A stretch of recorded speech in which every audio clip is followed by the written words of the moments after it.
پارہ نمبر 1 سورہ البقرہ آیت نمبر 65۔ لفظی ترجمہ: وَلَقَدْ اور البتہ تحقیق، علم تم جان لیا تم نے، الذین ان کو جو اعتدوا حد سے نکل گئے، منکم تم میں سے، فی السبتی سبت ہفتے کے دن میں، فقلنا تو کہا ہم نے، لہم ان سے، کونو ہو جاؤ، قردۃً بندر، خاسئین ذلیل و خوار۔ اور پھر انہیں ایک اور واقعہ یاد دلایا جا رہا ہے ان کی ہسٹری کا، کہ دیکھو تم نے اس وقت کیا کیا تھا۔ پھر تمہیں اپنی قوم کے ان لوگوں کا قصہ تو معلوم ہے جنہوں نے سبت کا قانون توڑا تھا، ہم نے انہیں کہہ دیا کہ بندر بن جاؤ، ذلیل دھتکارے ہوئے۔ اللہ تعالیٰ نے ان کو بندر بنا دیا تھا، وہ یاد دلایا اللہ تعالیٰ نے انہیں۔ And indeed you knew those amongst you who transgressed in the matter of the Sabbath, that is Saturday. We said to them, be you monkeys, despised and rejected. اور یقیناً تمہیں ان لوگوں کا علم بھی ہے جو تم میں سے ہفتے کے بارے میں حد سے بڑھ گئے، اور ہم نے بھی کہہ دیا کہ تم ذلیل بندر بن جاؤ۔ یاد دلایا اللہ تعالیٰ نے کہ وہ یاد کرو سبت کا جنہوں نے قانون توڑا تھا، تو کس طرح سے ہم نے ان کی نافرمانی کی وجہ سے انہیں ذلیل بندر بنا دیا تھا، وہ اللہ تعالیٰ نے ان کو یاد دلایا۔ اور وہ کیا سٹوری تھی اس کی؟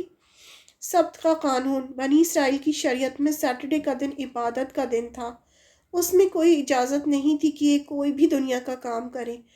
جیسے ہمارا فرائیڈے خاص عبادت کا دن ہے، لیکن ہمیں اجازت ہے کہ نماز کے بعد دنیا کا کاروبار کر سکتے ہیں، لیکن ان کو اجازت نہیں تھی۔ ان کا ایک گروپ مچھلیاں پکڑتا تھا اور اللہ تعالیٰ ان کا ٹیسٹ لیتے تھے، اور سیٹرڈے کے دن سب سے زیادہ مچھلیاں آتی تھیں۔ انہیں دین کے ساتھ کھیلنے اور اللہ کے حکم توڑنے کی عادت تھی، تو انہوں نے اللہ کے ساتھ چال چلی۔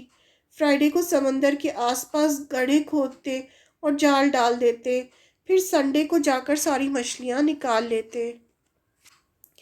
ان کی اس حرکت کی وجہ سے اللہ تعالیٰ نے ان کے چہرے بگاڑ دیے اور ان کو بندر بنا دیا۔ یہ سزا اللہ نے ان کو دی تاکہ آنے والوں کو عبرت حاصل ہو۔ اس سزا کے کچھ دن بعد وہ لوگ مر گئے جنہیں بندر بنایا گیا تھا، ان کو پھر ختم کر دیا گیا۔ یہ قصہ قرآن میں سورہ البقرہ اور سورہ الاعراف میں آیا ہے۔ یہ سب واقعات ہم کیوں پڑھ رہے ہیں؟ کیوں قرآن میں اتنی ڈیٹیل ہے ان کے بارے میں؟ کیونکہ آپ صلی اللہ علیہ وسلم نے کہا تھا کہ تم لوگ بھی ان کے نقش قدم پر چلو گے، جو یہ کریں گے تم بھی وہی کرو گے۔ تو اللہ تعالیٰ ان کا انجام بتا کر ہمیں سمجھا رہے ہیں کہ تم نے بھی اگر ایسا کیا تو تمہارے ساتھ بھی ایسا ہی ہوگا، اور ہو رہا ہے۔ آج پوری دنیا میں مسلمان اس لیے پریشان ہیں، اسی وجہ سے پریشان ہیں کہ اللہ کی کتاب چھوڑی ہوئی ہے، دین سے بہت دور ہے، پوری طرح ہر ایک دنیا میں ڈوبا ہوا ہے۔ اللہ تعالیٰ نے دنیا کی لذتیں اٹھانے کے لیے تو ہمیں نہیں چنا۔ جس قوم کو کتاب دی جاتی ہے اس پر ذمہ داری بھی بڑی ہوتی ہے اور سزا بھی سخت ہوتی ہے۔